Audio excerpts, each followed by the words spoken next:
Pinaiyak ni Elise ang kanyang kasintahan na si McCoy.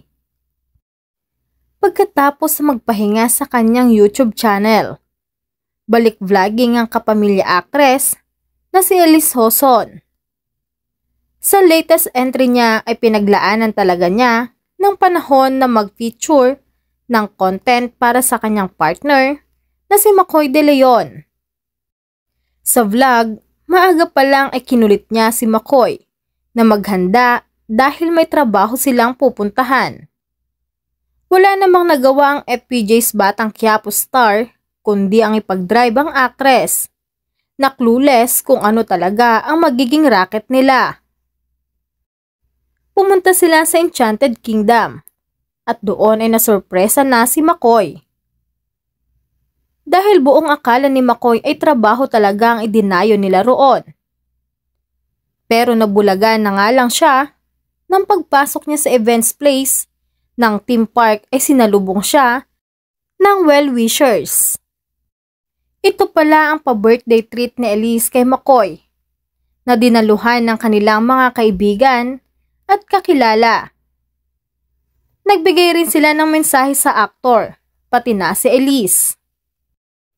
Pinasalamatan naman ng actress ang aktor sa pagkalingang ginagawa nito sa kanilang mag-ina ni Feliz.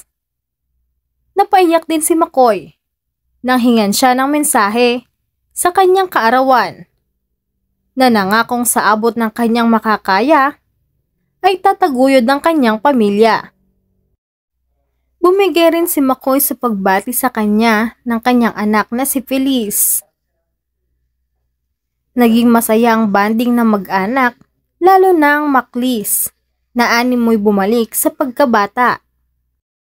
Sumakay sila ng iba't ibang rides na kanilang ini-enjoy ng buong araw. Ito naman ang mga komento ng kafaneyan na nakapanood ng naturang vlog. Happy birthday McCoy!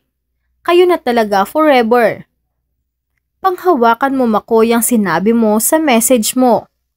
Nasabay nyo harapin ang pagsubok. God bless you both.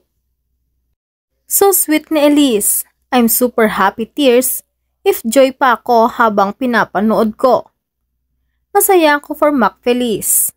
Isa na lang wish ko na someday makita or mapanood ko din kayo kasama nyo si Tita Barbie.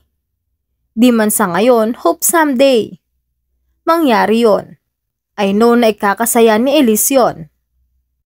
Sana ipagpatuloy mo na ang pagbablog Ma'am si Elise kasi nakakatuwa at nakaka-good vibes kayong pamilya.